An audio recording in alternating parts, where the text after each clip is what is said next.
Otro recurso que nos pueden aparecer en los diagramas ER, Entity Relationship, entidad interrelación, serían las interrelaciones reflexivas o también llamadas recursivas. Es un concepto muy simple. Mirad, una interrelación reflexiva o recursiva es una interrelación de una entidad con ella misma. Ahora veremos ejemplos. Para interpretarlo mejor, se puede pensar como si fuera una interrelación binaria, que lo es, porque es como si fuera entre dos, pero de una entidad con una copia de sí misma, y ya que no se pueden repetir las entidades, si se funde queda la reflexiva. Esto lo voy a enseñar ahora muy gráficamente. Y decir que las interrelaciones binarias recursivas pueden tener conectividad 1,1, 1n o nm, aquí digo como todas las binarias, porque de hecho una reflexiva no deja de ser una binaria, pero consigo misma. Los ejemplos son muy ilustrativos, veréis. Si miramos, o suponemos que tenemos aquí, ¿ves?, el concepto de ser, la interrelación ser jefe de. O sea, yo tengo empleados, un empleado es jefe de otros empleados. Bien, como ya dijimos, en el modelo ER las entidades aparecen solo una sola vez, es decir, los conceptos están en un solo sitio. Entonces, si aquí tengo los empleados y aquí tengo los empleados, como interrelación es cierto que un empleado sea jefe de otros empleados, pero lo que podríamos hacer, si hacemos esto, es yo cojo los empleados aquí y esto que están en este lado los llevo y los superpongo con los empleados que están en un único sitio y son los mismos empleados, porque los empleados están aquí. Entonces, de alguna manera, la interrelación que me queda es empleados con empleados y sería pues esto que tenemos aquí, ¿vale? O sea que la reflexiva, la recursiva, me quedaría de esta manera. Tengo los empleados, empleados es jefe, o son jefe de otros empleados, ¿vale? Igual que voy a mirar en el otro lado cuando lo teníamos así puestos, ¿vale? Si yo leo la interrelación de esta manera, por eso le he puesto una flecha, yo tengo que, dado un empleado es jefe de, por eso lo leo así, es jefe de muchos. Estoy diciendo que un empleado es jefe de muchos empleados. Y además, como cardinalidad mínima, digo que dado un empleado, puede ser que sea jefe de ninguno, es decir, aquí tengo el cero, es decir, hay empleados que son jefe de ninguno, con lo cual son los empleados que no son jefes. ¿Vale? Eso en ese sentido. Y si lo leo en sentido contrario, eso es lo que quiero que entendáis, que es importante, que si así se leía un empleado es jefe de otro, si lo leo así, diría, dado un empleado, al leerlo así sería un empleado es subordinado de empleado, o un empleado tiene como jefe a, que es lo mismo, o sea, un empleado es subordinado, pues bueno, pues si cojo una instancia y digo, este empleado que he cogido es subordinado de cuántos, o sea, cuántos jefes tiene, pues de uno. Y además yo estoy diciendo aquí, como cardinalidad mínima, que dado un empleado tiene tiene como jefe a obligatoriamente a uno, es decir, no estoy dejando, digamos, empleados sin que tengan un jefe. ¿Vale? Bueno, eso sería, digamos, visto como copia. Visto como tiene que ser, que es como la reflexiva, pues se interpreta igual. Yo he puesto una flecha para que leamos que cuando cojo una instancia de empleado y miro la cardinalidad, diría, cojo este empleado concreto y diría, este empleado, leído así, es jefe de cuántos empleados, de muchos, ¿vale? Entonces, como es jefe de muchos empleados, pondría aquí una n.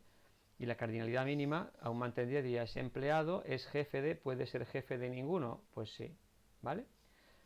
Y explicado en sentido contrario, leeríamos, ¿vale?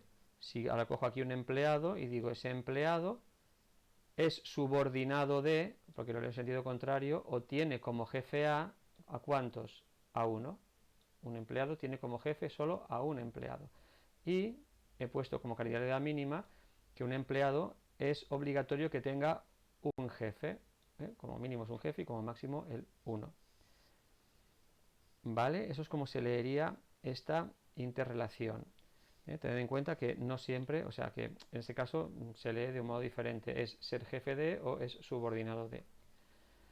Esta era de tipo 1n, un ejemplo de una 1n. Vamos a ver otras de otras cardinalidades, por ejemplo, de tipo 1 a 1. Mirad, si tenemos la interrelación estar casado con, las personas se casan entre ellas, una persona está casada con, pues si yo leo esto así, que pongo la flecha, mirad, digo, cojo una persona y digo, esa persona está casada ¿con cuántas personas está casada? Pues con una, ¿vale? ¿Y qué significaría el cero de la mínima? Pues mira, significaría que una persona, una persona concreta, está casada con ninguna, es decir, que son solteras, ¿vale? Esto es leído en ese sentido. Pues fijaos, en el hecho de estar casado es una relación que se llama que es simétrica, es decir, si una persona está casada con una, esa otra también está casada con ella. Entonces, en ese sentido, esa interrelación, que he dicho que es simétrica, el concepto de estar casada con, leída en ese sentido, si una persona está casada con una, cuando lo leo en sentido contrario diría, esta persona está casada con, y es lo mismo, con una. Porque ya digo, en este caso, la interrelación es simétrica y se lee igual en los dos sentidos. No ocurre lo mismo que la otra, que había una subordinación, es decir, se leía diferente en un sentido que en otro. Este era jefe de y otro es subordinado de. En este caso, estar casado con es totalmente simétrica, y si uno está casado con otro, este otro está casado con ese uno. Entonces se leen igual. Y el cero representa lo mismo en los dos lados, son las personas solteras. Vale. Por último, una interrelación reflexiva, pero n a m.